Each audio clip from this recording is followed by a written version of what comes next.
Ok, alors écoute Élise, nous sommes là effectivement pour parler, comme la bannière le dit, la bannière qui est en train de défiler, pour parler de la façon de résister et de vaincre des dictates covidistes qui ont été établis dans certains établissements scolaires. Donc, Et tu as qui la continue. première qui va nous raconter la victoire que tu as obtenue la semaine dernière. Et ensuite, il y aura Claire qui viendra d'Occitanie. Normalement, elle est en route, là, elle est en voiture pour rentrer chez elle. Et puis, à 18h, donc, ce sera Yves, un père de famille aussi, qui a obtenu une victoire en février dernier. Voilà. Donc, eh ben, je vais te laisser la parole, Élise, pour te présenter pour les personnes qui t'auraient jamais vu dans Et les oui, c'est directs vrai. avec Lilou le soir à 21h. Donc, présente-toi, dis-nous qui tu es et qu'est-ce que tu combats, comment se fait ton combat depuis 2 ans. Voilà. Alors, depuis 2 ans, c'est vrai qu'on a tous tendance à dire 2 ans. Dans les faits, ça fait plutôt 1 an. Disons qu'on a passé la première année à s'informer et à se motiver à faire quelque chose. Et c'est vrai que quand ils ont commencé à masquer les tout petits, donc j'ai été concernée à ce moment-là directement, donc avec ma fille, qui du coup avait encore 7 ans à l'époque. Oui, parce qu'elle a 9 ans. Donc voilà, pour moi, ça n'a pas été possible de continuer de la masquer. En plus, non seulement ça l'a Élise, rendue malade. Ouais, Élise, juste oui. pour les personnes qui connaissent pas encore trop bien la géographie de la France comme nous, est-ce que tu peux nous expliquer dans quel département tu es et qu'est-ce que c'est que la Nouvelle-Aquitaine? Qu'est-ce qu'on appelle la région de Nouvelle-Aquitaine? Donc ben voilà, donc je suis en Dordogne ou Périgord, là tout près de Bergerac, donc en Nouvelle-Aquitaine. Nouvelle-Aquitaine, bah, grande région depuis 2016 qui a incorporé, tu vas peut-être m'aider sur ce coup-là, Jocelyne, ben, le Limousin et puis le Poitou, hein, il me semble. Oui, Hein. En tout cas, c'est voilà ça. la Charente, Charente-Maritime, voilà. Euh, donc maintenant, on est 12 départements. Et du coup, au niveau des écoles, donc on est régi par la rectrice de région académique de Nouvelle-Aquitaine, Madame Lisa Fort, et elle est donc aussi rectrice du rectorat de Bordeaux, et elle est donc la supérieure du rectorat de Poitiers et de Limoges. Donc, nos demandes d'entretien, nos délivrances d'informations, nos actions et voilà et nos combats quoi sont dirigés quand même directement contre elle ou voilà ou à son intention quoi. Et puis bah sous elle, il y a tous les inspecteurs académiques, les DAZEN d'abord, les inspecteurs académiques et les directeurs d'école. Donc toute la chaîne se retrouve mêlée à tout ça. Et donc voilà, moi je suis rentrée en résistance face à ce masque au tout petit. Alors j'ai réussi à rencontrer un collectif en fait qui naissait juste, voilà, Oxygène Aquitaine. Donc on a tous participé à fonder. Et maintenant, ça fait 1 an qu'il est actif du coup. On s'est rencontrés un début janvier et on l'a monté quasiment aussitôt en association pour pouvoir avoir une action juridique, un poids juridique. Mais on fonctionne comme un collectif. Donc voilà. Et depuis, bah, on a agi de toutes sortes de manières. Sur le terrain d'abord pour essayer d'agrandir le cercle. Donc, on distribuait des tracts d'information et des flyers au nom d'Oxygène pour inviter à nous rejoindre. Ben, sur les marchés, beaucoup. Aux sorties des écoles, on a distribué aussi beaucoup d'informations. Donc, tous les établissements scolaires, les lycées, les collèges et les écoles primaires. Donc voilà, les 6 premiers mois, c'était beaucoup ça en essayant de prendre contact notamment avec la rectrice pour essayer de lui faire entendre raison, lui faire changer ses applications de protocole en lui faisant remonter les remontées de terrain parfois gravissimes, quoi, hein, Par dont exemple, on avait est-ce les que tu peux témoignages. donner Eh ben moi des j'en ai un exemples? qui me quitte pas, par exemple, c'est le collège d'Aimé, donc un tout petit collège du fin fond de la Dordogne, là, en limite du Lot-et-Garonne. Et qui l'année dernière, au mois de février ou mars, voilà, en était à sa 5e tentative de suicide Oh là, d'élèves, dont trois ont eu lieu dans les locaux de l'établissement. et ça, Donc ça, Élise, ouais. Élise, ceux-là, les 5 tentatives de suicide dans le même collège, d'accord? Tu le sais parce que des parents vous ont averti? Et bah tu connais Sylvie. Sa Oui, fille bien sûr. elle était déléguée de parents d'élèves dans ce collège. Sa fille était scolarisée et du coup, elle a eu des entretiens notamment avec la direction, avec le médecin scolaire et le psychologue.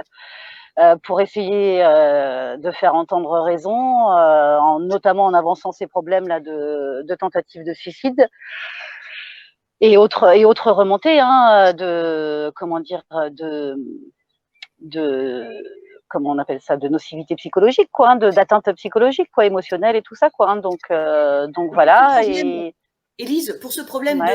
des 5 tentatives de suicide dans le même établissement scolaire, enfin, je veux dire, moi, je dis toujours, ça fait 30 ans que je suis dans l'éducation nationale, je veux dire, j'ai jamais entendu parler de 5 tentatives de suicide dans le même établissement. Eh bien, comment a réagi la direction lorsque Sylvie les a interpellés sur cela? Déni total, déni total. Il y a juste la psychologue, à force d'argumenter avec déjà à l'époque des informations solides et des alertes solides de professionnels, quoi, et tout ça. Et puis, grâce à l'argumentaire de Sylvie, elle a réussi à comment dire, à le faire entendre quand même à la psychologue. Je me souviens plus exactement de ce qui s'est dit, mais en tout cas, mais c'est tout. Il y a juste eu un aveu que, bah oui, c'était pas facile pour les enfants. Oui. À part ça, rien de nouveau. Ensuite, alors qu'à l'époque, la directrice concédait encore des visières de menton avec certificat médical, à la rentrée, c'était terminé. À la rentrée 2021, en septembre. À la rentrée 2021, c'est ça, comme tous les autres établissements de France. Et les parents, puisque c'est un peu le sujet de notre émission aussi ce soir, comment il y a des parents qui justement ripostent parce qu'ils se rendent compte de la souffrance de leurs enfants. Les parents de ces 5 élèves, comment ont-ils ou elles réagi? Je sais pas, je te dirai pas, je sais pas. Donc ça veut dire que ce sont des parents qui ne sont pas forcément rentrés dans le collectif alors? Non, c'est ça, voilà, oui, c'est ça, ils n'ont pas forcément réagi d'autant, quoi. Pas à ma connaissance, en tous les cas. Pas à ma connaissance. Et dans tous les cas, on a porté ces faits-là à la connaissance de la rectrice, notamment par le biais de son cabinet. Comment on appelle ça, le cabinet Le service des affaires juridiques ou le chef de Non, cabinet? du tout. Non, c'est que le 20 mai, Enfance et Sourire 33, donc une autre association donc de Gironde cette fois-ci, avait organisé, donc le 20 mai 2021, ils avaient organisé une triple manifestation donc au Palais de Justice, au rectorat et devant la préfecture. Et en fait, devant les rectorats, tous, on n'a pas lâché l'affaire parce que, à l'époque, ça faisait plusieurs mois que la rectrice refusait des demandes d'entretien, de rendez-vous et tout ça. Donc, on n'a pas lâché l'affaire. Ce jour-là, pourtant, la manif était déclarée. Faut croire que Madame avait piscine parce qu'elle était absente. Donc, elle ne pouvait pas s'entretenir avec nous et du coup, son secrétariat refusait de nous donner un rendez-vous. On a insisté pour avoir au moins un rendez-vous, qu'on ne partirait pas de là tant qu'on n'aurait pas au moins une petite croix dans le calendrier, dans l'agenda de la rectrice. Et ils ont finalement concédé à nous ouvrir les portes. Donc, on a eu le droit de rentrer à 4 pour un entretien avec la directrice de cabinet de la rectrice et le secrétaire général de l'académie. Ce qui déjà, je te l'avais dit, ce qui est déjà une victoire, hein, je te l'avais dit. Déjà, on était ravis. Ravis. Et donc, on est rentré à 3 collectifs assos, plus Réaction 19 avec Monsieur Brusa. Donc, on était 4 interlocuteurs dedans. Ils nous donnaient une demi-heure, on les a gardés 1 heure avec tout ce qu'on avait à dire. On avait aussi quelques documents qu'on leur a remis, notamment cette fameuse étude de toxicité du CO2, la plainte de Réaction 19, la plainte contre X de Réaction 19, l'alerte de la neurologue allemande qui a été une des premières à alerter, Marguerite Griez-Brison. Bon voilà, quelques documents comme ça, ceux qu'on avait sous la main, quoi, qu'on leur a laissé. On leur a parlé de ces 5 tentatives de suicide dans ce collège d'Aimé. On leur a parlé des jetons aussi, où les enfants avaient 3 jetons, 3 jetons par jour à choisir ou pour aller respirer 5 minutes ou pour aller faire pipi. Donc, alors, à l'époque, c'était les échanges. Ouais. Je connaissais les jetons de respiration, mais je ne connaissais pas les jetons pour faire pipi. Ah ben moi, j'ai eu connaissance de ça. C'était 3 jetons ou pour respirer ou pour faire pipi. C'était dans les fameuses vidéos qui avaient tourné sur les enfants qui témoignaient ou les parents qui témoignaient pour les enfants. Donc, on en avait parlé là aussi. Là, ils ont fait carrément les étonner, les outrer, les choquer, et en nous demandant si ça se passait dans une école de Nouvelle-Aquitaine. Là, à ce moment-là, on n'était pas en mesure de confirmer. Et du coup, derrière ce rendez-vous, on a décidé de lancer un tableau en ligne, donc pour relever toutes les conséquences du protocole, de l'application du protocole sanitaire dans les établissements scolaires de Nouvelle-Aquitaine. Donc, on a eu des témoignages d'un peu partout, et normalement, on a retrouvé ces histoires de jetons chez nous aussi. Hein. Donc voilà, on leur a transmis, et on n'a jamais eu aucune réponse. Ça, c'est classique, hein, de la part voilà, de on leur a l'éducation transmis par nationale. lettre recommandée en l'occurrence, hein, donc ils l'ont reçu, c'est sûr, quoi. Oui. Donc voilà, toutes nos demandes sont restées vaines. On a eu une réponse de la directrice qui nous a dit que bon voilà, comme on avait été reçu par son cabinet, tout était dit. Bien sûr. Donc voilà. Donc et puis là-dessus, hein, on a tous connu le grand réveil sous des citoyens suite à l'annonce le 12 juillet de celui qui nous sert de président là pour l'obligation vaccinale, le pass sanitaire. Donc, on a été bien occupés aussi avec ça. On a continué sur le terrain, on a continué en administratif et on a continué à faire partie de toutes les manifs aussi, que ce soit sur Bordeaux ou sur Bergerac ou ailleurs. Donc, et voilà. Et donc, tout ça nous a amené ensuite à connaître votre action, Jocelyne, du Grand Est. Ouais. À savoir, donc via cette fameuse capsule vidéo, à savoir donc la sommation interpellative.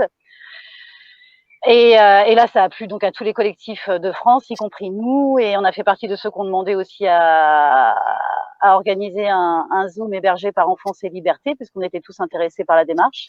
Et c'est là qu'on t'a rencontré, Jocelyne. Et c'est de là qu'est partie, donc toute cette coordination entre les collectifs de France qui étaient intéressés par cette démarche. Et donc, on a réussi dans 12 régions de France, donc toutes les régions de France métropolitaine. On n'a pas eu la Corse. Alors, mais on a eu la Réunion, donc ça fait 13 en tout. Oui, c'est ça, oui. 13 en tout, donc c'était très très beau. C'était la première fois qu'on arrivait à tous se mettre en lien comme ça en très peu de temps, faut le dire en plus, parce que c'est intervenu juste avant Noël, ça, les premiers rendez-vous avec les premiers dépôts de sommation. Et donc voilà, nous en Nouvelle-Aquitaine, on s'est chargé de ça entre les fêtes. Donc entre le 21, on s'est occupé de récolter les requérants entre le 21 décembre et le 29 décembre, date à laquelle il fallait que nous on rende copie à l'huissier de justice. Donc pour une délivrance le 5 janvier 2022. Donc notre rectrice de région de Nouvelle-Aquitaine a reçu sa sommation interpellative le 5 janvier 2022. Donc dans nos Zooms intercollectifs, on s'était bien dit à quoi pouvait servir cette sommation interpellative, qui certes n'était pas un acte de justice en soi, mais qui par contre pouvait largement peser dans une démarche en justice, ce qui nous est notre volonté avec les collectifs de Gironde, avec Oxygène Aquitaine, Enfance et Soir 33, Parents du Bassin.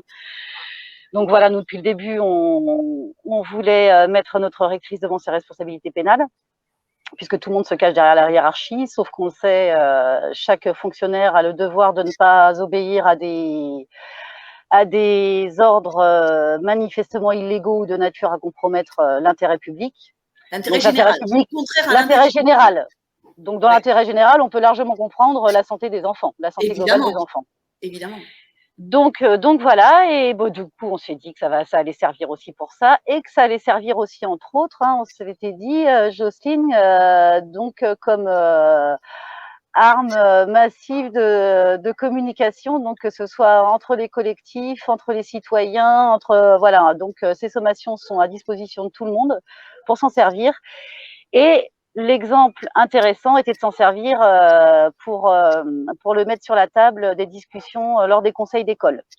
Donc parce que certains collectifs aussi, donc comme Oxygène Aquitaine, on s'est porté délégué de parents d'élèves sous la bannière de nos collectifs, donc de protection des enfants, des droits des enfants et d'autorité parentale. Donc.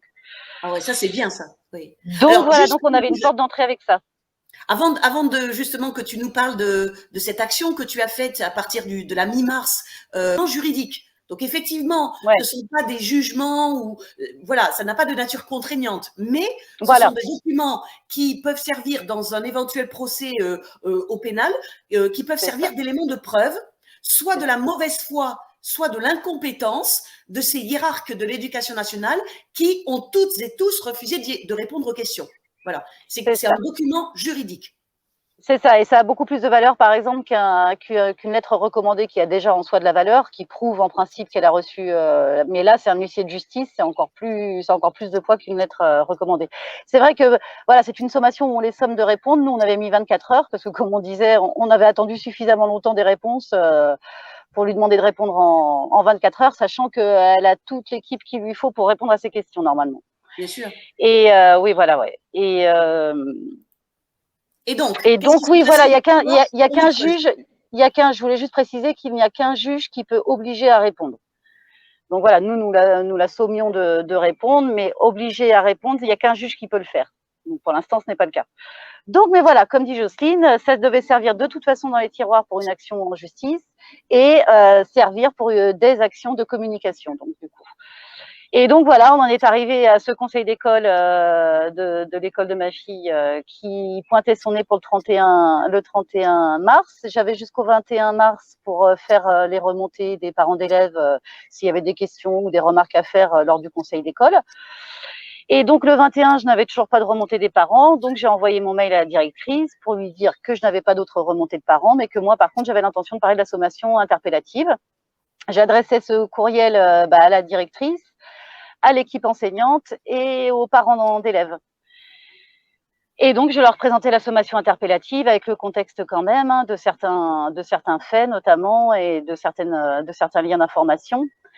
Et donc, j'ai reçu comme réponse le lendemain de la directrice que comme je l'avais spécifié, il n'y avait pas de remontée des parents d'élèves, donc il n'y aurait pas de sujet donc des parents d'élèves à aborder au conseil d'école.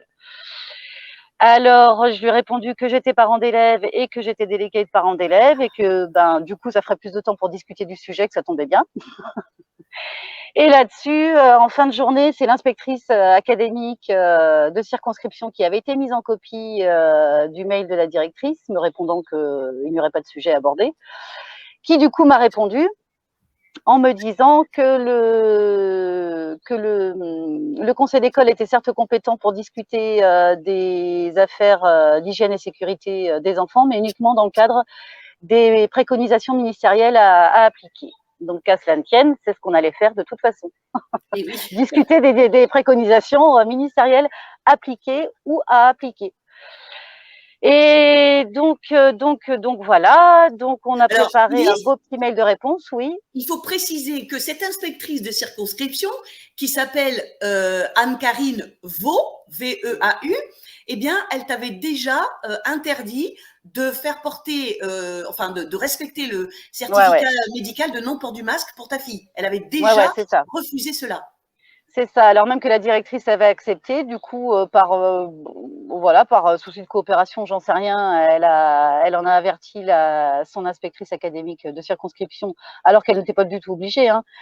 Normalement, l'acceptation d'un certificat médical, ça appartient au directeur d'école. Bien sûr. Mais elle lui en a fait part et ça a déclenché la visite de l'inspectrice de circonscription dès le lendemain à l'école. Et du coup, la directrice m'a envoyé un mail le lendemain pour me dire que finalement, elle était obligée de refuser. Et du coup, justement pour ça, parce que l'inspectrice le refusait, et donc ça avait déclenché un enchaînement de mails. Au final, je n'avais pas obtenu gain de cause. Donc, moi, j'ai coupé la poire en deux, c'est-à-dire que j'envoyais ma fille à l'école le matin avec un masque et l'après-midi, je la gardais à la maison et j'essayais d'assurer les cours à la maison. Donc, par contre, j'ai été requérante aussi au Conseil d'État avec les parents atterrés. Et du coup, on a eu cette ordonnance du 1er juin qui a été rendue où le Conseil d'État nous expliquait que le médecin de famille, que plutôt le médecin scolaire n'avait pas autorité sur le médecin de famille pour la délivrance d'un certificat médical. Mmh. Donc, fort de ça, on a été plusieurs parents en France à représenter notre certificat médical cette fois-ci, fort de l'ordonnance du Conseil d'État, qui est juste la plus haute juridiction française, la plus haute juridiction administrative française. Mmh. Et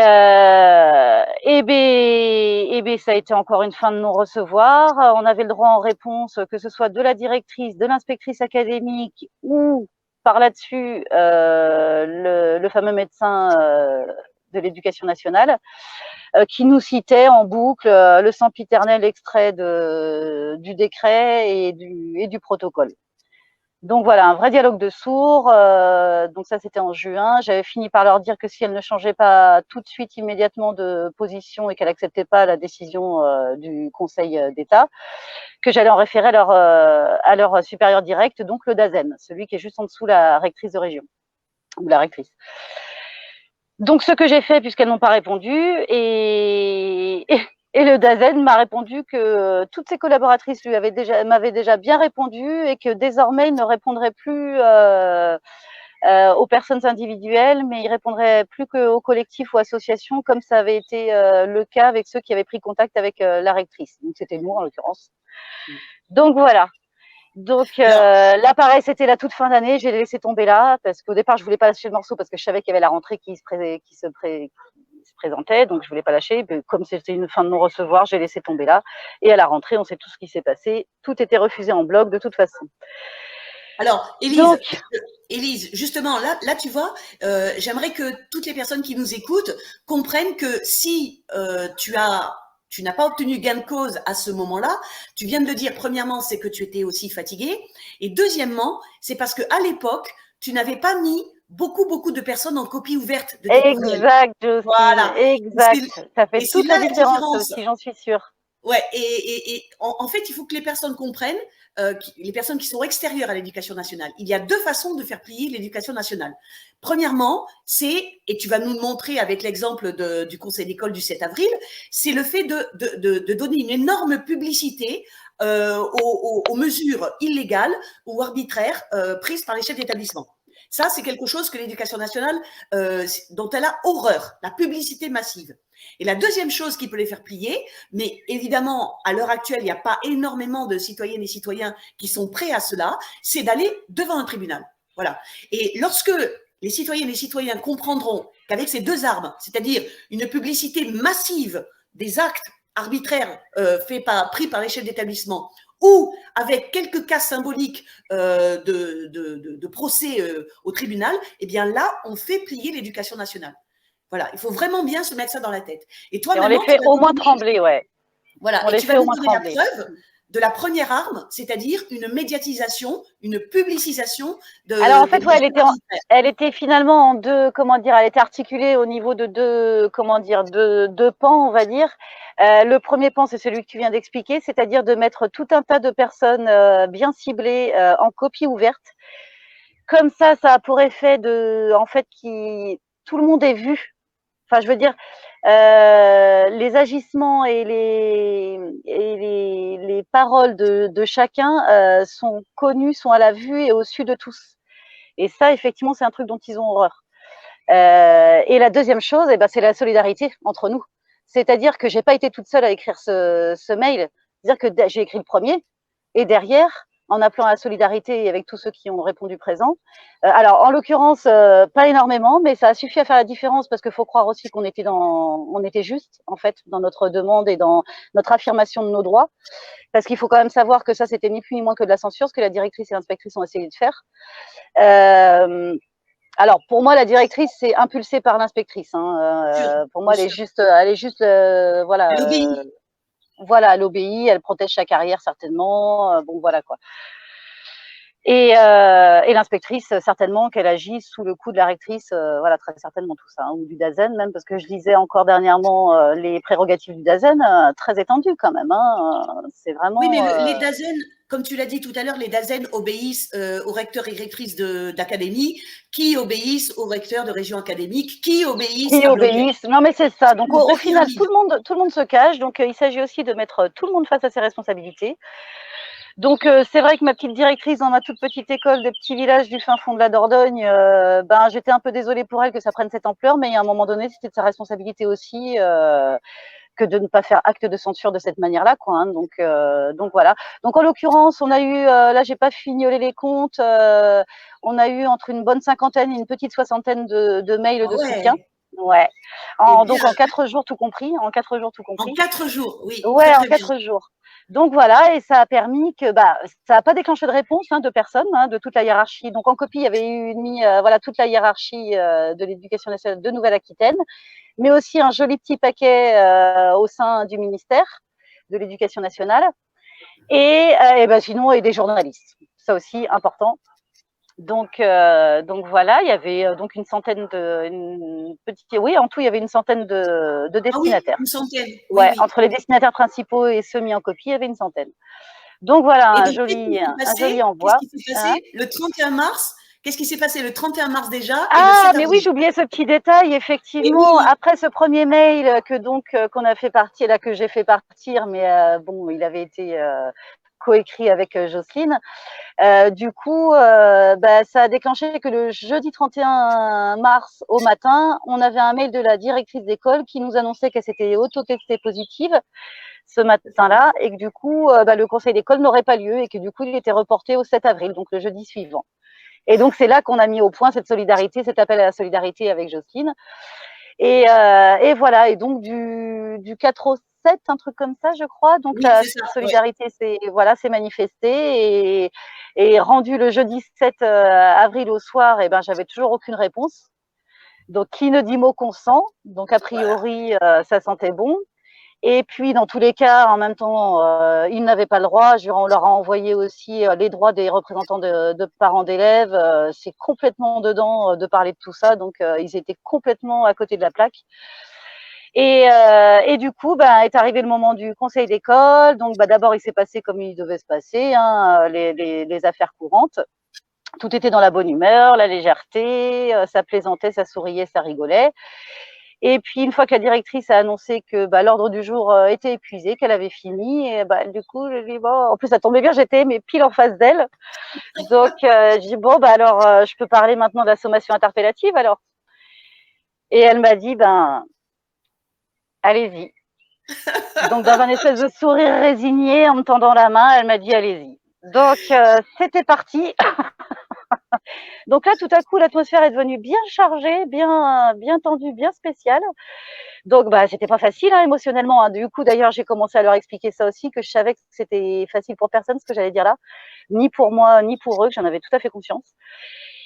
Que c'était pas facile, que ça allait peut-être même être choquant, que c'était dérangeant, que certes, mais qu'il fallait absolument qu'on en parle, parce que ce soit fini ou pas fini, voilà, si c'était pas fini, si ça allait reprendre tout ça, c'était urgent qu'on en parle. Et si c'était vraiment fini, c'était aussi urgent qu'on en parle par rapport aux conséquences que ça a apporté à toute notre génération d'enfants, au moins de 6 à 18 ans, parce que moi j'estime aussi que ça touche émotionnellement et psychologiquement les plus petits aussi, de voir Bien masquer sûr. tous ces gens, d'entendre toutes ces histoires, le non-brassage des petits, enfin je veux dire, c'était les tout petits aussi, Il le ne faut pas non-brassage oublier des que dans élèves. les crèches, Élise, il ne faut pas oublier justement que dans les crèches, je veux dire, les petits voient tous les jours soit des adultes Exactement, masqués jusqu'aux yeux, soit des adultes c'est qui ont ça. des visières transparentes, mais ça donne quand même un aspect mécanique. Oh, Voilà. puis il y a des Ça, les visières qui petits sont le voient vraiment tous les jours. Hein. très, très rédhibitoires. Moi, j'ai une visière de menton, ça n'a rien à voir avec les espèces de gros trucs, là, les espèces de scaphandres. Mon Dieu, c'est presque aussi horrible qu'un masque. Et Et donc, combien de temps du as-tu pu coup, parler lors alors, de ton c'est pas environ? facile. C'est pas facile, évidemment, on a un peu l'impression que le temps s'arrête à ce moment-là, mais j'estime à une bonne demi-heure que j'ai pu parler. Donc là, par contre, j'ai commencé à perdre une maman qui s'est levée, qui comprenait pas pourquoi je parlais de tout ça, qu'est-ce que ça venait faire ici, toutes mes opinions, mes avis. J'ai eu beau lui dire que c'était tout sauf, je leur avais déjà dit aussi auparavant en préambule, que ce dont on allait parler là, c'était pas mes opinions ni mes vues de l'esprit, que c'était des documents scientifiques, des erreurs de professionnels, des témoignages, que ça n'avait rien voilà quoi, d'un avis personnel quoi. Et puis donc voilà, j'ai commencé à perdre une maman avec plus ou moins perte et fracas. Disons que c'était pas très, voilà, c'était un peu tendu quoi. Donc elle a fini par partir. Et puis après de souvenirs, il y en a eu deux autres. Et puis ensuite ça a été les deux conseillers municipaux qui étaient là. Donc L'un voilà. Et à la fin, des il devait me Hein? L'un des conseillers t'a même dit quelque chose d'un petit peu Ah oui, menaçant, exact. peut-être? Ouais, l'un des conseillers m'a même dit que de toute façon, ça allait m'apporter des problèmes, tout ça. Alors je lui dis: «Beh, comment ça, des problèmes?» «Ah oui, oui, oui, ça va vous apporter des problèmes, vous verrez, vous verrez». Beh, je dis: «Beh, qu'est-ce que vous voulez dire? Quel genre de problème?» «Ah», il dit: «Oui, de toute façon, à saturer la boîte mail comme ça». Alors j'en ai profité quand même pour lui dire que ce ne serait pas arrivé si je n'avais pas été censurée. Voilà. Donc, c'est une petite chose que j'ai placée aussi au tout début pour expliquer aux délégués de parents d'élèves qui étaient là, qui n'avaient pas forcément suivi l'échange de mails, qui n'avaient pas été mis en copie des échanges de mails qu'ont suivi mon tout premier. Donc voilà, j'ai rajouté ça à ce moment-là. Il s'en fichait, il a dit: «Ah, mais vous allez voir, de toute façon, vous allez voir». Et je sais plus comment ça s'est fini, Jocelyne, je sais plus si c'était le détail de ce que je t'avais dit. Oh, bah, Mais bon, c'était presque une menace. Je lui ai demandé, au bout d'un moment, c'était si insistant que j'ai fini par lui dire, mais attendez, c'est une menace là ou quoi? Je dis, parce voilà, que dans ce ouais, cas-là, il y a des témoins quand même là. Il m'a dit, ouais. non, mais non, non, mais de toute façon, puis il est parti comme ça. Bon. Alors, bon, voilà, je suis quand même dans mon bon droit, je vois pas quelle menace de quelle menace je pourrais, comment dire, être victime, mais bon. Bref. Alors, donc ça, Et Élise, ouais, ça c'était le 7 avril, le conseil d'école. Donc là, le c'est 7 une avril, victoire jeudi parce dernier. que la Ouais, directrice n'a pas pu t'empêcher de parler parce que tu as c'est parlé ça. pendant presque une demi-heure. Donc c'est une Oh oui, énorme victoire. Et ouais. est-ce qu'on peut terminer par le dernier volet, c'est-à-dire puisque j'ai vu que Claire était arrivée, donc elle va Ah, prendre la on a, succession. oh, ben oui, les 38 déjà, ouais. Voilà. Donc, est-ce qu'on peut terminer par le dernier volet, c'est-à-dire l'appel d'un journaliste de Sud-Ouest lundi, donc il y a 4 jours. C'est ça.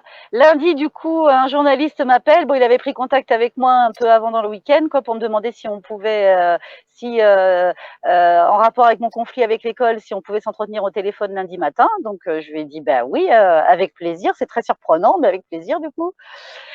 Et donc, on s'est effectivement appelé à 11h30 le matin. L'entretien a duré presque une demi-heure. Et bon, j'étais assez impressionnée de discuter avec un journaliste, surtout que je m'en méfie comme de la peste. Donc, j'avais aussi peur de dire des bêtises. Je me suis trouvée pas mal du tout au niveau de tout ce que j'ai réussi à lui dire et d'argumenter tout ça. Et ben, il a fini par me dire à la fin que quand même, je balançais des fake news. Il m'a demandé si quand même tout ça, c'était pas un peu du harcèlement quand même de la rectrice, si quand même j'étais pas un peu menaçante à rappeler l'article de loi numéro 28, justement, Jocelyne, celui de la loi de 1983 qui dit que tout agent de la fonction publique a le devoir d'obéir à ses supérieurs hiérarchiques, sauf dans le cas. On t'entend pas, Jocelyne. Je vois que tu essaies de parler, on t'entend pas. Donc voilà. Tout agent de la fonction publique, tout agent public est responsable de l'exécution des tâches qui lui sont confiées. Et ça leur fait très Etc., peur, en fait. etc. Voilà, c'est ça. Donc voilà, pareil, il m'a mis en avant mon avis personnel. Ah oui, mes histoires de fake news aussi. Je lui ai dit que c'était quand même très sourcé cette histoire de sommation interpellative et les documents que j'y ajoutais. Il m'a dit que pas du tout. Je lui ai demandé quelles étaient ses sources. Il m'a dit que je verrais bien dans son article. Donc voilà. Non, je lui ai demandé quelles étaient ses sources. Il m'a dit scientifiques. Ah ben je lui ai dit oui, mais moi les miennes aussi, donc et de professionnels aussi. Et il m'a dit bah vous verrez dans mon article. Donc voilà. Donc, au final, avec Jocelyne, pareil, on lui a préparé un beau petit mail de protection en reprenant tous les points que j'avais évoqués avec lui, en reprenant aussi certaines de ses remarques et en lui disant que j'attendais du coup des nouvelles de son article afin d'exercer éventuellement mon droit de réponse. Et là-dessus, on a mis en copie tous les référents des sommations interpellatives de France, donc une bonne soixantaine. Et donc certains ont été pris d'un élan de solidarité aussi et lui ont envoyé aussi certaines réponses, dont Jocelyne. Et Donc voilà. Angélique, Donc ce qui est bien avec tout ça, c'est qu'on s'interprotège et on s'intersoutient et on avance tous ensemble et c'est génial. oui, Parce que tout à coup, je suis pas toute seule. Donc ils peuvent pas m'attaquer moi toute seule. ouais, Je suis pas une cible, puisqu'on ouais. est tous là à dire la même chose et on est juste dans notre bon droit, quoi. Et Donc ça effectivement, marche. effectivement, comment dire, donc toi, tu as répondu aux journalistes. Donc moi, une fois que j'ai lu ton courriel, j'ai réécrit aussi aux journalistes. Ensuite, il y a eu Sylvie qui a écrit aux journalistes. Et ensuite, il y a Un beau aussi. Françoise de Normandie qui a écrit aux journalistes. Donc Denis je pense aussi, que… Denis du 64 aussi, donc ouais, il y en a quelques-uns, ouais. Et notre Norbert aussi qui avait très très envie de lui répondre, je crois qu'il nous en concocte un en ce moment-là. Ah oui, oui, oui. Et donc, Donc c'est très, voilà, très bien.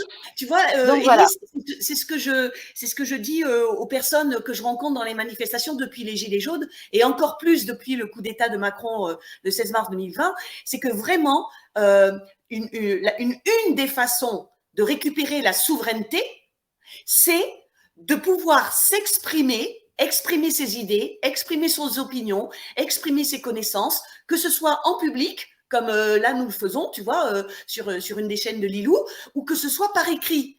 Et quand c'est par écrit, c'est encore plus fort parce que les écrits restent. Et donc, comment dire, c'est vraiment une façon de montrer à ces journalistes et à ces hiérarques de l'éducation nationale que désormais, ils auront en face d'eux des citoyennes et des citoyens conscients de leurs droits et conscients que on ira jusqu'au bout pour défendre nos droits. Et ça, de leur devoir, du coup, que les conscient hiérarques de leur de devoir l'éducation aussi. nationale et les journalistes, c'est quelque chose qui est tout nouveau pour eux. Donc, il faut vraiment Oui, je pense, continuer dans oui, ce tout sens. à fait. Surtout qu'à l'époque, peut-être qu'ils ont toujours eu un qui le faisait de temps en temps, mais là, on se met tous ensemble. Encore une fois, cette solidarité, elle est hyper importante. Et donc, pour prévenir aussi les gens qui nous regardent, qu'il va y avoir d'autres actions comme ça de toute façon, parce que c'est une recette qui marche et qui a besoin d'être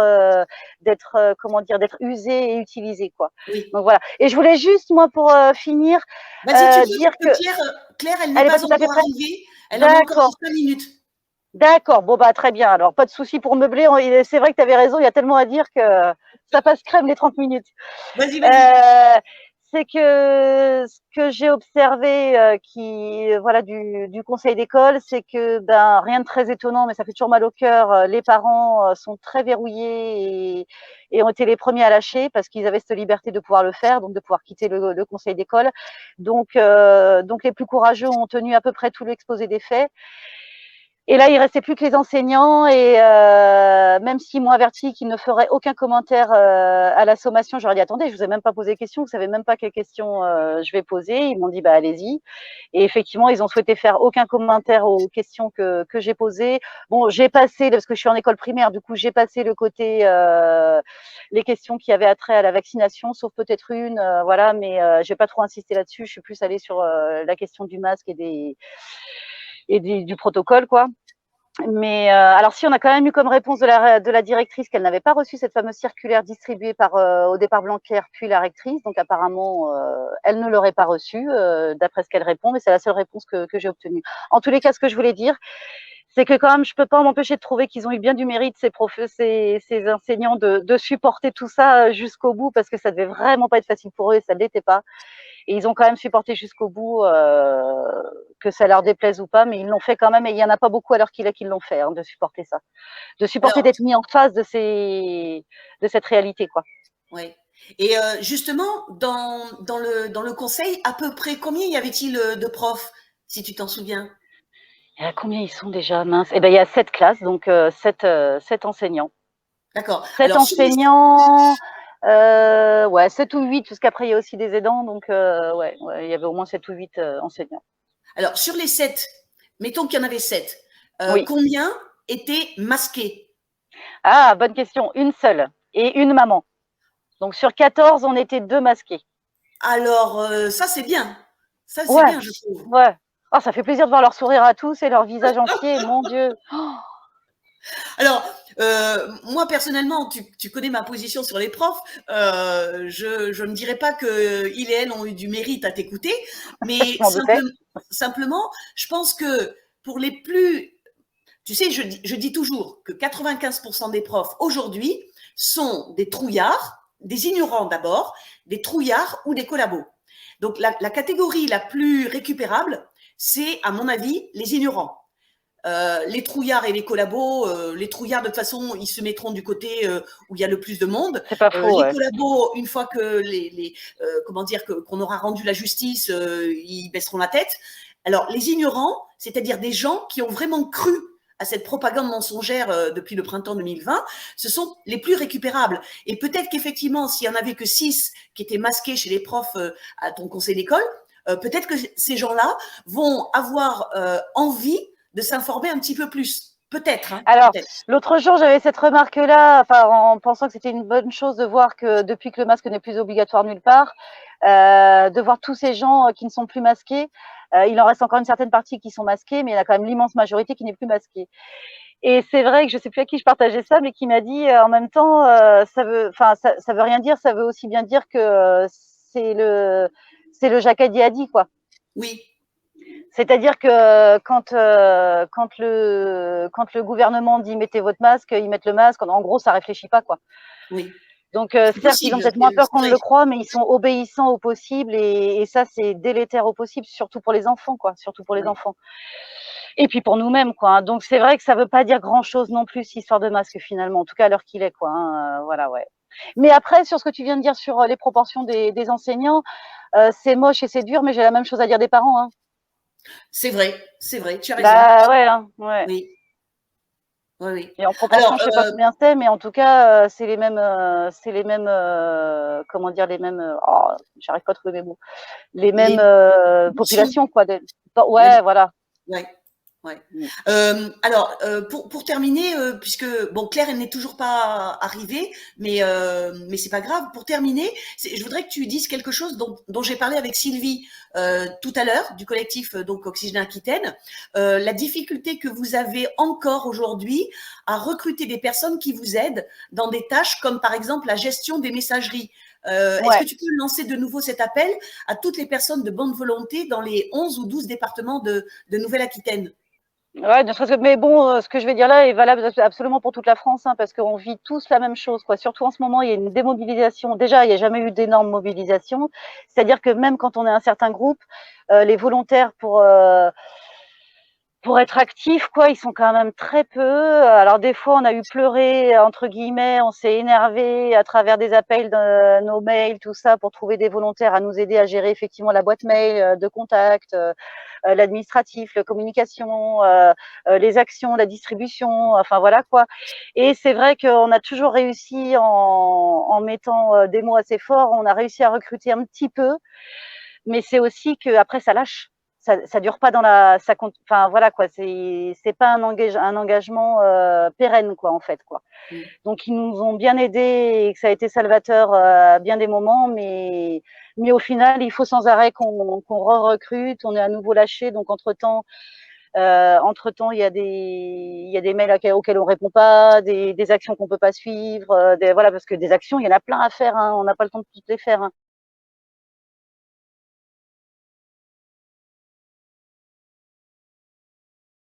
Euh, Donc effectivement, ouais, ouais, j'incline tout le monde surtout à se porter volontaire. Il s'agit que chacun prenne sa place, c'est-à-dire que moi, je fais partie de celles aussi hein, qui, quand on demandait volontaire, je tournais la tête ou je baissais le nez, quoi, en me disant, il y en a d'autres qui vont se porter volontaire avant moi, quoi. Hein.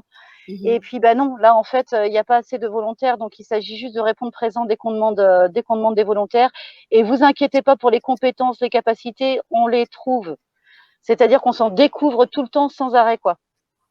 Il Alors, s'agit je de se confirme. lancer pas après pas, et je vous assure qu'on arrive à tout tous ensemble en plus, quoi, parce qu'en plus on s'entraide, et je vous assure qu'on acquiert des casquettes au fur sans arrêt.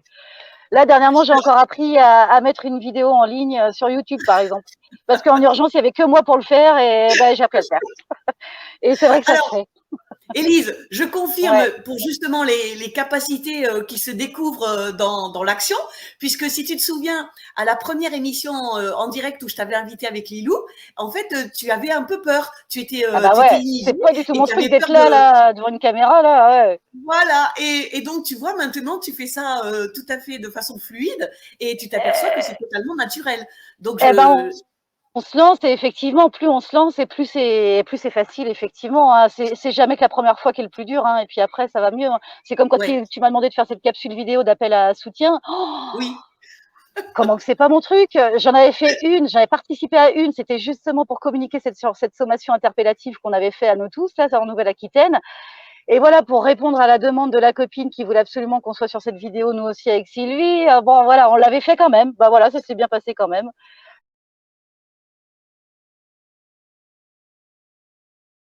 Là, pareil, je l'ai refait toute seule cette fois-ci. Bah, ça s'est bien passé quand même.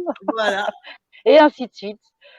Et Pour donc, ça, faut je vraiment me pas s'en dis, faire, faut pas hésiter à faire un pas, quoi. Avançons, avançons, on fait un pas, avançons dans l'inconnu. C'est une grande invitation à tout ça, de toute façon. Petit clin d'œil aux élections aussi. oui. Avançons dans l'inconnu. Je ne sais pas ce que vous aurez l'intention de faire, mais n'hésitez pas à avancer dans l'inconnu. Alors justement, Élise, je vais dire deux choses. Donc la première, c'est pour redire encore une fois que les personnes qui veulent s'engager, pas forcément pour faire des actions concrètes, mais ne serait-ce que pour gérer une messagerie. Parce qu'effectivement, là, on a eu ton expérience avec le conseil d'école, et on va, j'espère, écouter Claire en Occitanie qui a refait quasiment la même action avec des courriels de soutien. Donc c'est quelque chose que les personnes qui veulent t'aider dans les collectifs, elles peuvent faire chez elles. Donc c'est C'est pas une ça. action où C'est on doit se vraiment pas déplacer grand-chose, quoi. physiquement. Voilà. C'est Donc ça, vraiment, s'il y exactement, a des ouais. personnes qui se sentent pour s'engager dans un collectif dans les 13 régions académiques de France où il y a eu les sommations interpellatives, eh bien, n'hésitez pas à contacter les collectifs dans ces 13 régions académiques et à proposer une aide.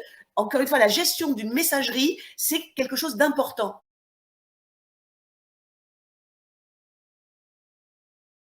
Pour finir sur ce sujet, j'ai des remerciements, des excuses à faire à tous ceux qui m'ont aidé, des remerciements parce que voilà pour le soutien apporté parce que ça a marché, les amis que je connais et que je connais pas. Donc on y est arrivé à une cinquantaine, vous voyez. Donc si on était là avec Jocelyne, pour tout vous dire, on avait visé. C'est pour ça qu'il faut toujours que la volonté imagine trop pour avoir assez, parce qu'on avait imaginé que simplement 10 volontaires par département. Ça faisait environ 900 mails de soutien. Ouais. Imaginez comme ça aurait été beau avec juste 10 personnes par département. Mais bon, on a été pris de court. Je pense que ça a aussi participé à cet échec-là. Mais bon, aucun regret puisqu'une cinquantaine a suffi. Et dans tous Voilà. les cas, avec tout ça, j'ai pas eu le temps de faire un compte rendu donc détaillé de ce conseil d'école que je dois à tous ceux qui m'ont aidé notamment. Donc c'est promis, je le ferai dès que je peux. Mais j'ai toujours une urgence qui se rajoute, donc je fais de mon mieux. Et puis merci encore à tous.